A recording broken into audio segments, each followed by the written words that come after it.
Bruh, look at this dude. Wait till you see the. No, no, no, no.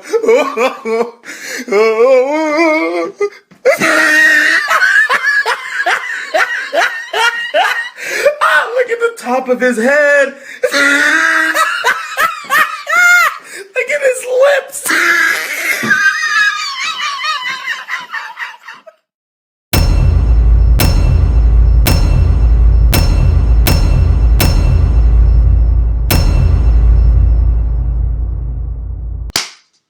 Child's Play is a movie, or it was a movie, and now it's two movies, and possibly a TV show. But it's also a franchise centered around a certain killer doll character you might know. Child's Play came out in 1988. It's the story of a serial killer named Charles.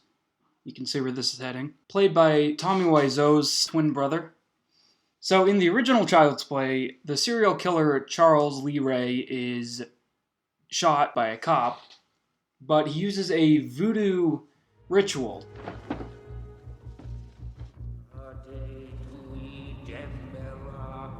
Give me the power, I beg of you!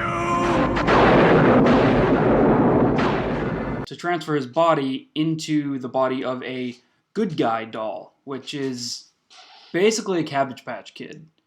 So he becomes a serial killer. He keeps being a serial killer in the body of the doll. They made, 7 Chucky movies. This fucking chair is so fucking... Chucky was the last of the big 6 slashers to not have a reboot, so it was kind of inevitable. In 2019, they made Child's Play, starring Mark Hamill as Chucky, which would mark the first time that Brad Dourif didn't play the voice of the doll, which felt like kind of a betrayal, honestly. It was like when they cast Jackie Earle Haley to play Freddy Krueger after it had only been Robert Englund. Not sure why they wanted to reboot it, but they did. They remade the original, and it's a movie. It's a movie. In some ways, it's identical to the original, and in other ways, it's nothing alike. The biggest difference is Chucky is not possessed or supernatural at all. There's nothing supernatural in the movie. He's basically Alexa in the body of...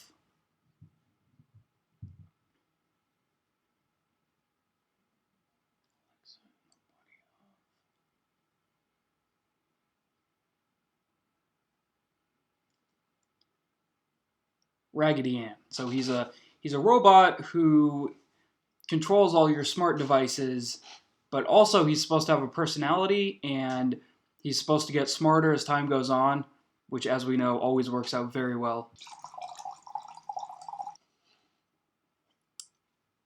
Let's get into this. The movie starts with an ad for Caslin, which is the company that makes the Buddy dolls. Caslin is basically a corporation from Black Mirror, so they make everything. They make your thermostat, your TV, your radio, your Roomba. They have Roombas. They have their own Uber service. So right off the bat, I think the most unbelievable thing in this movie is that anyone would ever want a Buddy doll. I mean, look at this thing. It's friggin' creepy. It's like, God, it's all sharp angles. Like in the original Child's Play, Chucky looked like a doll. This thing, no one would want it.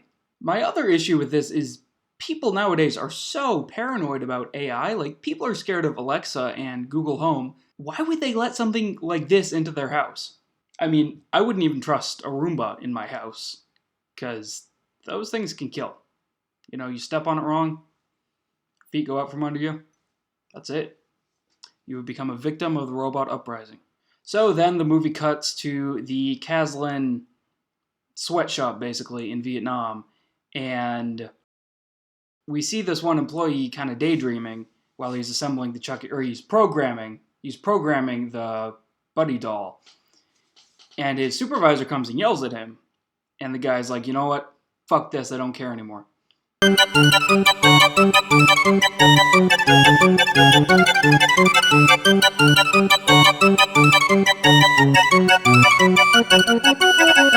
he cuts out all of the safety protocols from the Buddy doll. So then we cut to Chicago, which was the location of the original movie, so that's consistent. And it's also consistent with the main characters. We have Karen, who's played by Aubrey Plaza, who's like a good 30 years younger than Karen in the first movie.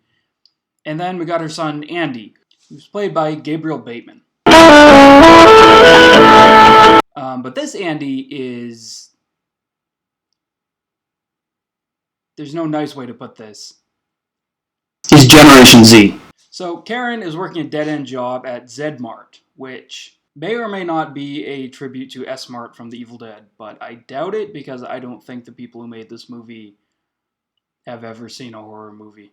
So Z-Mart is the home of the Buddy doll, and they're gearing up for the release of the Buddy 2, which is going to have a lot more features. They get a little multi-ethnic. There's even a teddy bear version, which is just the stuff of nightmares. So Karen is working a dead-end job at Z-Mart.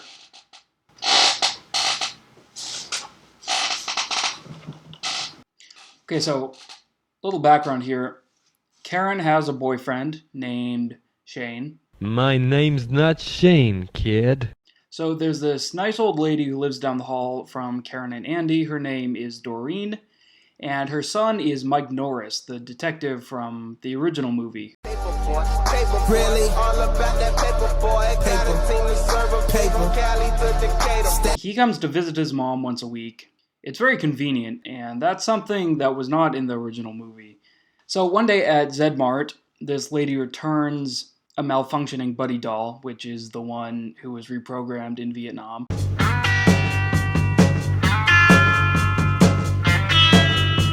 Karen sees that it's broken, and she takes it home and gives it to Andy, and he's not really into it because the Buddy 2 is coming out soon, so he thinks it's old tech, it doesn't matter. He names it Han Solo, but the doll here is Chucky. This is the first in many instances of me feeling like Chucky has a hidden agenda, which he doesn't. He's just a robot who gets smarter and becomes violent. Now, there's this short scene where Andy is trying to program Chucky, and Chucky tries to work with their Caslin TV, which I'm still not sure how they afforded that. And it's a cute scene. It's a cute scene. I mean, Chucky's just so creepy. Mark Hamill does a great job, of course. Unfortunately, he's not Brad Dourif, and I don't want to compare, but Brad Dourif is Chucky the same way Robert Englund is Freddy. And like Michael Myers and Jason Voorhees, you can switch them up because they don't talk and you don't see their faces. I mean, Chucky's accent is as iconic as his appearance. Also, the kid who plays Andy, Gabriel Bateman, he's pretty good in this. He's pretty good. He's doing his best. So, the big difference with Chucky in this movie is that we see him up and about from the very beginning because he's supposed to be, because he's a robot. Whereas in the first movie, he didn't move until the very end, and part of the question was, is he really alive or is Andy just crazy? So this is a huge way to switch it up, especially in a movie that's trying so hard to be a direct remake of the original. And I definitely like that they went for something new, but the problem is once he starts killing, it's not fun. The kills in the Chucky movies are fun, and Chucky is so lovable even though he's so hateable. In this movie, he's just an AI who's killing because he thinks it's what he needs to do. It's essentially if they did another Nightmare on Elm Street movie, but Freddy Krueger was now the Terminator. Like, where's the charm? Chucky is all charm, even though he's a serial killer fucking pervert. He's fun. He's fun to watch. This robot thing is not fun to watch. It could be creepy to watch. It's not. It could have been. But it's not fun. So the Buddy dolls have this song they sing, which, yes, is sung by Mark Hamill, and it's pretty creepy. You are my buddy until the end. More than a buddy, you're my best friend.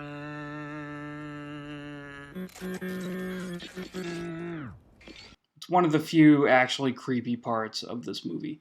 He also has this catchphrase he keeps saying, "Are we having fun now?"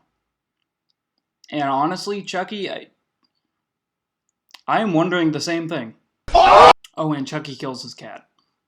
So despite Chucky killing his cat, Andy doesn't seem to see that as a red flag. So he decides to use Chucky to prank Shane. his mom's boyfriend. And this may come as a shock to you, but... Hey!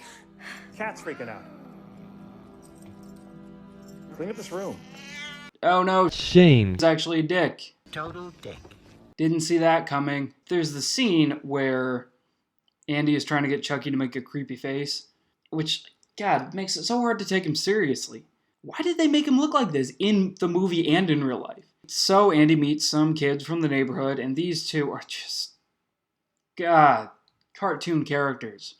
Like, they are the neighborhood kids, just like Shane. is the... Total dick. Andy and Karen are written really well, but all the other characters, except maybe Mike, are just such cartoon characters. They're such archetypes. How about a little depth? Okay? So in the scene where Andy meets these kids whose names are Fallon and Pug. So then Andy gets in with all the other neighborhood kids, and there's this one kid who's teaching Chucky how to stab things. Now say this is for Tupac. Because that's a good idea. So then Andy, Fallon, and Pug are watching the Texas Chainsaw Massacre 2, which, like, all the slasher movies. But no, this is part of the ongoing attempt to cleverly foreshadow things because there will be a chainsaw later on. So they're watching Texas Chainsaw 2, and for some reason, halfway through the movie, it cuts back to the beginning of the movie.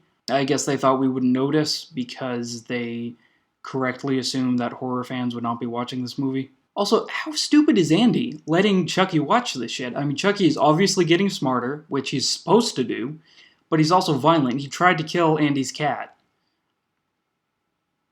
I think I might have said he did kill Andy's cat, but at this point he only tried. He kills him later.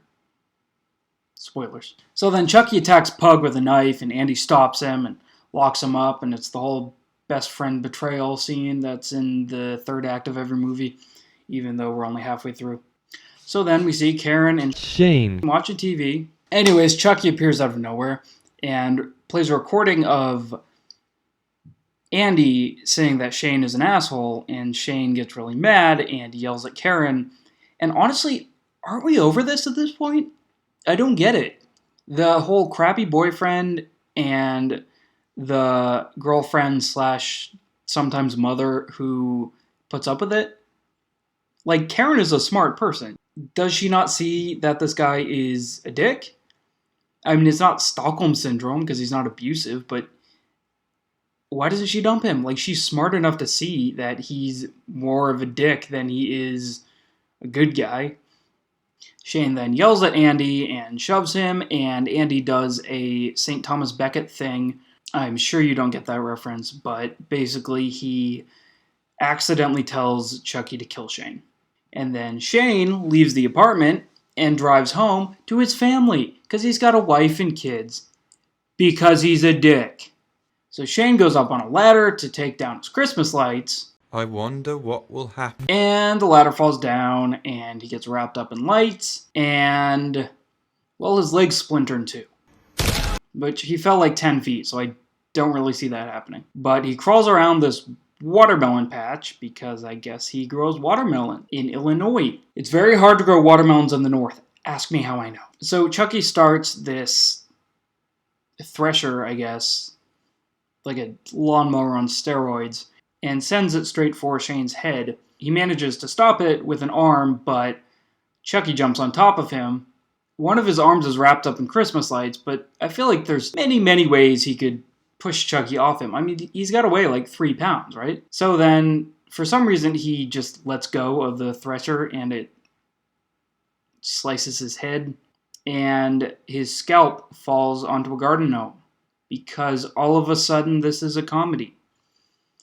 And we get kind of a two-hitter right here because right after the garden gnome thing, Chucky says, This is for Tupac. So Andy wakes up the next morning and we have this shot.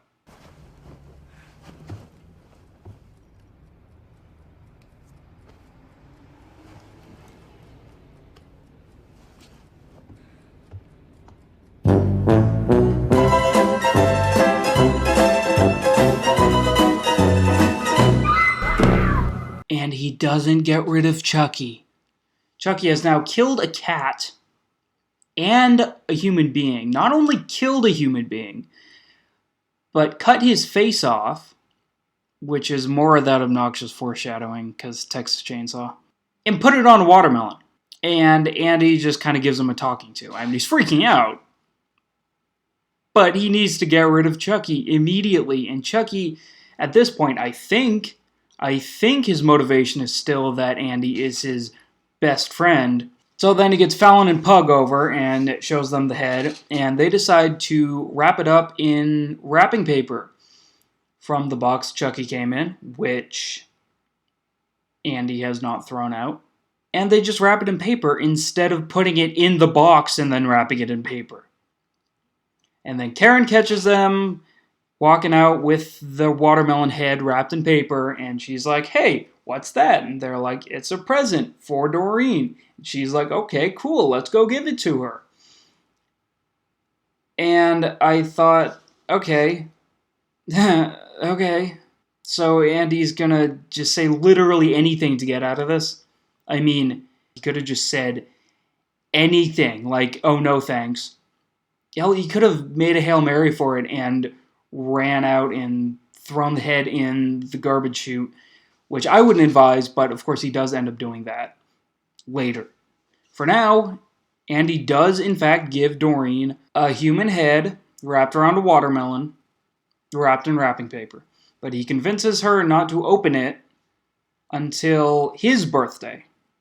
So then Andy and Fallon and Pug kill Chucky, take him apart, throw him in the garbage chute, because that's where you put all your problems. Is that what happened to Andy's dad? So then the electrician, who I guess is also the garbage man, finds him, and he starts putting Chucky back together in the basement, and that felt really contrived to me. It felt like a Friday the 13th movie where Jason Voorhees finds every possible way to come back to life, no matter how ridiculous. And I get it's not impossible for a trained electrician to fix a robot, but it was just like, oh, of course. Of course he comes back. Of course he fixes him. Like, why kill him off halfway through if you're going to fix him and nothing's going to change? So then Andy finds a way into Doreen's apartment. He has dinner with her and Mike, which of course he's very paranoid about because Mike's a cop.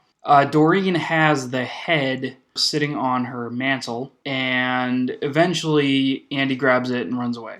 I'm glad they didn't just ignore the head. I'm glad they had him get it back, but also this could have been avoided if he had done anything to get out of actually giving it to Doreen. So back in the basement, the electrician is bringing Chucky back to life with parts he ordered online. So he brings Chucky back to life, and he's working on him, putting him back together, and Chucky is conscious. And the electrician has a bunch of security cameras in the basement, which is still making me wonder as to his role in this building. But Chucky, very, very conveniently, hears Doreen having dinner with Andy and saying that he's her new best friend, which of course is Chucky's thing. He's Andy's best friend. So he decides to kill Doreen, as you do.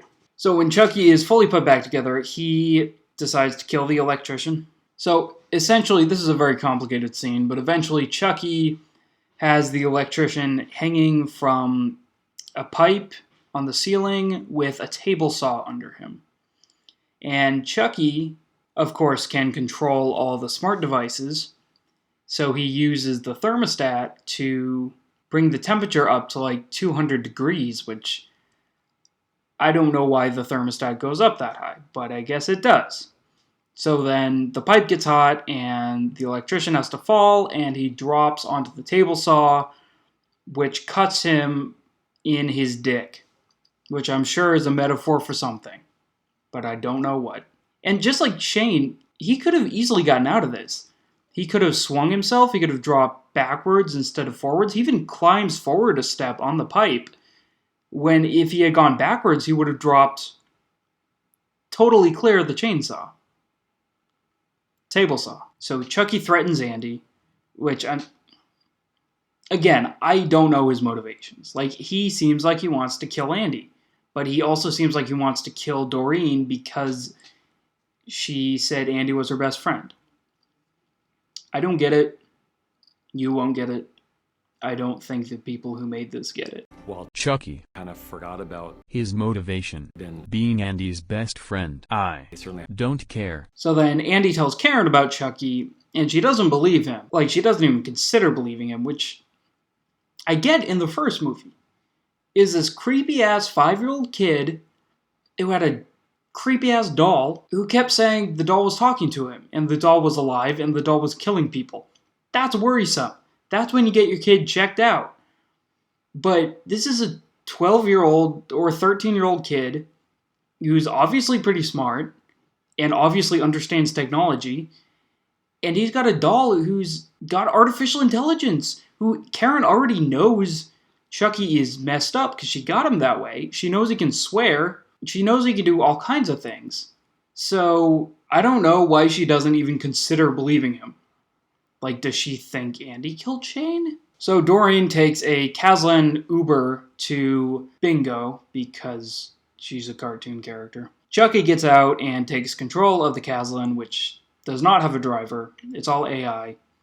Don't know why it has a steering wheel. Chucky kills Doreen, which was sad, but I gotta admit, I'm glad they didn't spare her just because she's old. So Mike rushes to the scene and sees his mother dead because he's the only detective in Chicago.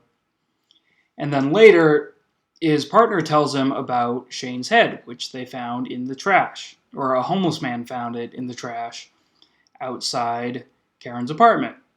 And so Mike finally connects the dots and decides that Andy killed Shane and his mother. So Mike rushes to Zedmart in time for the Buddy 2 reveal. And Andy is there because Karen took him along with her because she doesn't trust him alone anymore. At the Buddy 2 reveal, there's this huge crowd of people, like, screaming for the new walking Alexa. And I don't get it. I do not get it. I said I would suspend my disbelief, but I do not get it. It's a creepy doll. It's a creepy concept. It's gonna evolve into the Terminator. Why are people acting like it's the new iPhone? So there's this guy, this Mario-looking motherfucker, in a creepy-ass Chucky or Buddy costume, who gets stabbed by Chucky. And he gets stabbed in the neck. And he walks out on stage, and he takes the head off, and he's bleeding all over the place. Meanwhile, Mike is handcuffing Andy, and he runs to help the guy, who I guess is just fine. He got stabbed in the neck and waited like 5 minutes before reacting, but he's fine. He's fine. It's not fatal. What is fatal, though, is having a drone fly into your face. Because Chucky uses his Ultron powers to take over the entire store, put it on lockdown, turn off the lights, and control all the toys, including all the buddies, and a couple drones. And this drone flies into the Mario-looking guy's face, and he dies. He got stabbed in the neck, and nothing happened. But a drone flew into his face, and he died. Which couldn't have happened if he wasn't standing up, and I'm honestly not sure why he was standing up, because in the shot before that, he was laying down. So there's chaos. Everyone's freaking out. The Buddy dolls are killing people. Then a drone hits Mike, and he dies. Because that's how drones work. Paper boy, I'm about that paper boy. If you ain't on your grind, then you flexing, you's a hater boy. Paper boy, I'm about the paper boy. If you ain't making money, then you ain't a money maker boy. Paper clip, I'm gonna need a paper. Eventually, everyone escapes the store, except Karen. So Andy goes back to rescue her, and she is tied with a noose to a forklift, which of course was brilliantly brilliantly, artistically foreshadowed earlier in the movie when Karen pretended to hang herself with a ribbon. So my question here is, why doesn't she just sit down? Sit down on the forklift, so when it starts going up, she'll be sitting on it, and she won't be hanging. That seems like the logical way to go there, but she doesn't. So I still don't know what Chucky's motivation is. It's now just him. I'm not sure how he's controlling the forklift, but he is. Maybe it's a Caslin brand forklift, but it's just the original Chucky now. And I guess he wants to kill Karen, but slowly for some reason. And he wants to cut open Andy and work on him. I think the implication is that when Chucky was rebuilt, he became more powerful, which means he thinks he can cut open Andy and fuck with his organs and make him more powerful. So Chucky attacks Andy, and there's a couple not very good moments where Chucky is CGI.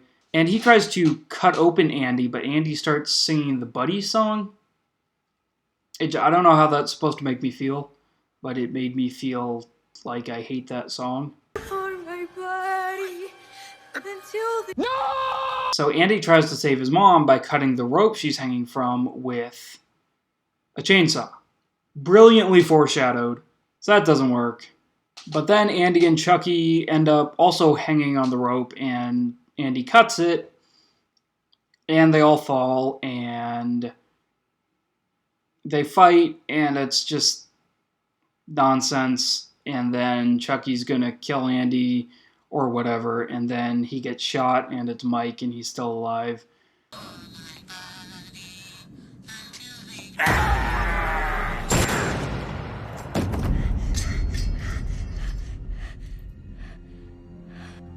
This is the end. Which I guess I should be happy about, because it means they're not trying to say drones can kill you. But a drone did kill someone else, so not sure what the message is there. Don't buy Caslin brand drones, I guess. Chucky comes back like 30 times, and they have to keep killing him, and then finally Andy kills him, while Chucky is saying some shit about how they're best friends till the end, and Andy starts crying. Is this supposed to be an emotional moment? Because it's not. It's...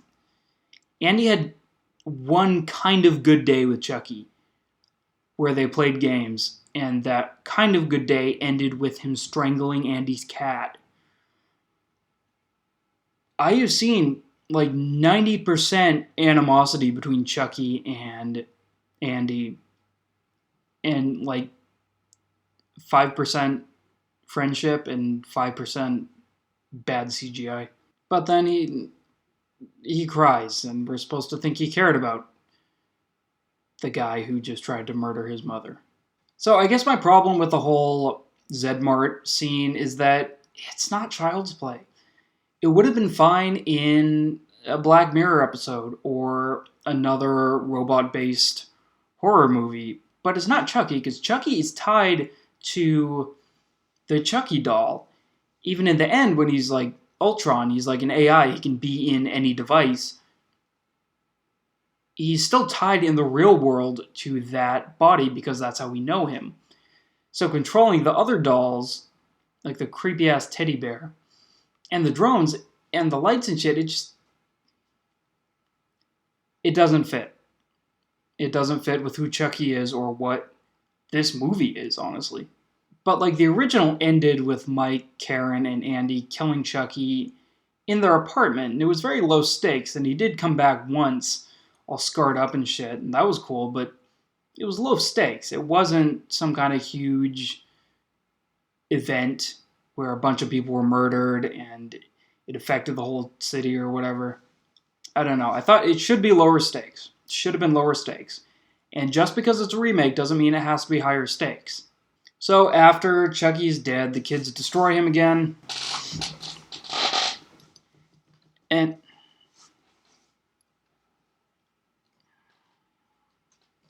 oh, fuck me. Now, as I'm sure I don't have to tell you, the movie ends with the implication that Chucky is still out there.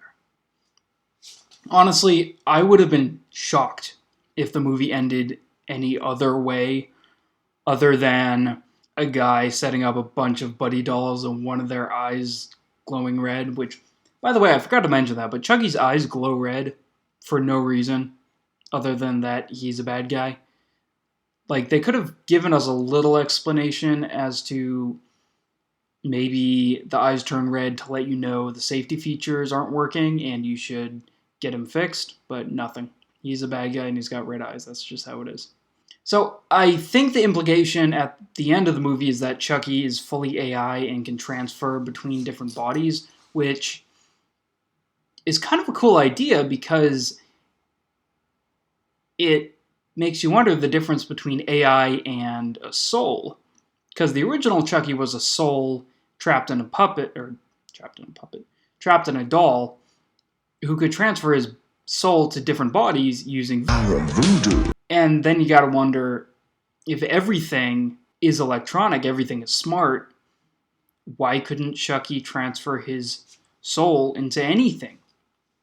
I mean, hell, we're only a few years away from people having chips in their brains. Chucky could possess people.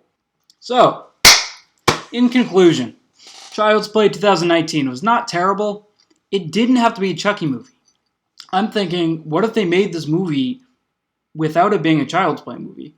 Without having Chucky in it. They just did a movie about a robot doll or a robot anything. Like, remember those eye dogs they had? Do one about that. A robot whose AI grows and becomes smarter and then is able to possess any smart device. That could be a good movie. But again, Chucky is tied to the doll body in real life just as much as he is in the movie. And you gotta wonder, why did he try to kill Andy and Karen in the doll body? He could have used the thermostat. He could have used those incredibly sharp drones. He could have used any smart device. He could have had a car drive into the movie and run over them. But no, he tried to kill them in a doll body. In the original movie, he was stuck in the body unless he could do the ritual. But in this, he's kind of all-powerful, so why does he limit himself? I'll tell you why he limits himself, because we know Chucky as the doll with the red hair and the overalls. Also, if it had to be a Chucky movie, it didn't have to be that close to the original, because it wasn't close at all. But they tried to force it to be close. It kind of reminds me of the 2014 Godzilla, which started as an American kaiju film about the Mutos, and then the studio decided to shove Godzilla in there, presumably so they could do a cinematic universe. But it would have been a fine movie without Godzilla. And, I mean, y'all know I love Godzilla, but he didn't need to be in the movie. Just like Chucky did not need to be in this movie. This would have been a better Black Mirror episode than a Child's Play movie. But, again, if it did have to have Chucky in it, I say make it a sneaky sequel to the original movies, rather than a reboot. Market it as a tech-focused reboot. Make people think you're remaking the first movie with Chucky as a robot, but then reveal Chucky is actually possessed by Charles Lee Ray, and it was a sequel the whole time, not a reboot. I mean, that's what I thought was happening when he said his name was Chucky, and not Han Solo, is that I was like, holy shit, this is actually a sequel. It's Charles Lee Ray in there. But no, that's it. It's just, Chucky's so iconic, and not just for his look, which they also fucked up. It's for his personality and his accent. Okay, but despite this not so great reimagining of Chucky, don't forget, there is still more happening with the original series. They're going to make a TV show called Child's Play, and after that, they're going to make more movies with Brad Dourif as possessed Chucky. And the producer is in talks to make, and this is going to sound like bullshit, but I'm being totally serious, Chucky on the Orient Express. Not only that, but they're talking about a Nightmare on Elm Street crossover called Chucky on Elm Street, which could honestly be pretty fun if they got Brad Dourif and Robert Englund. And people talk about Chucky versus Annabelle, but I don't think that's good because Annabelle's actually creepy and Chucky is funny. I think it would kind of ruin Annabelle, honestly. I think Chucky has to cross over with another possessed doll who's actually funny. So, Chucky versus Ted. Alright, I don't know how to end YouTube videos, so subscribe and share. And follow me on social media. It's in the description. Help me get to 1,000 subscribers so I can make money doing this. Because I hate working at CVS. Like and share and subscribe, or Arrow Grendel will eat your ass.